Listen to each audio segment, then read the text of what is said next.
Audace Cauriol, partita fantastica conclusa in parità. I verdi segnano già al nono quando De Tomaso serve Eric Partel che non sbaglia da pochi passi. Alla mezz'ora la difesa si perde Lorenzo Orlandi che non si fa certo pregare a segnare con un tiro sul secondo palo.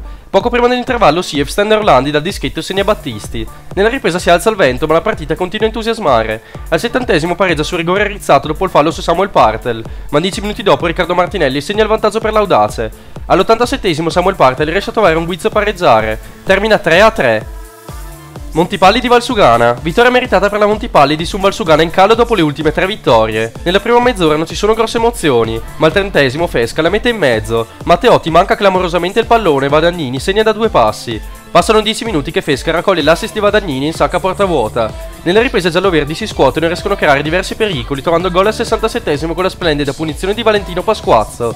Poi la luce si spegne e la difesa combina un pasticcio, spalancando la porta Fesca che non sbaglia. Termina 3-1. Oltreferse Ortigara Lefre, vittoria di misura della capolista sul difficile campo di Madrano. Il vento e il campo sconnesso danno vita a una partita piuttosto brutta. I rossoblu ci provano nella prima frazione con qualche palla lunga, ma davanti al portiere confermano la mancanza di cattiveria e sbagliano almeno 3 palle gol. Nella ripresa la partita non sale di intensità, ma al 65° Mattia Floriani si procura un rigore che Sebastiano Stefani insacca. Poco dopo Carlo Feliciti colpisce il palo su punizione, mentre i padroni di casa cercano il pareggio invano nel finale. Termina 0-1.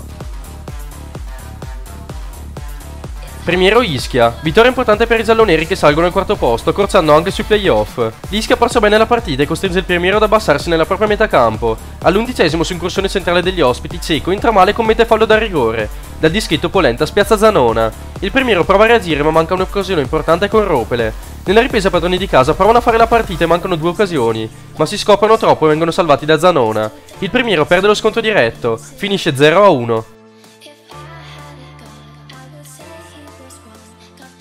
Tesino Cornazzi. Vince il Tesino il match giocato a Tesero per l'inversione di campo. Nella prima frazione il Tesino comanda il gioco e fa possesso, ma è la Cornazzi ad avere una bella occasione al quarto d'ora con Guadagnini, che però pecca di precisione. Nel secondo tempo Minati rompe l'equilibrio, quando al 60° infila la porta di Vecchi.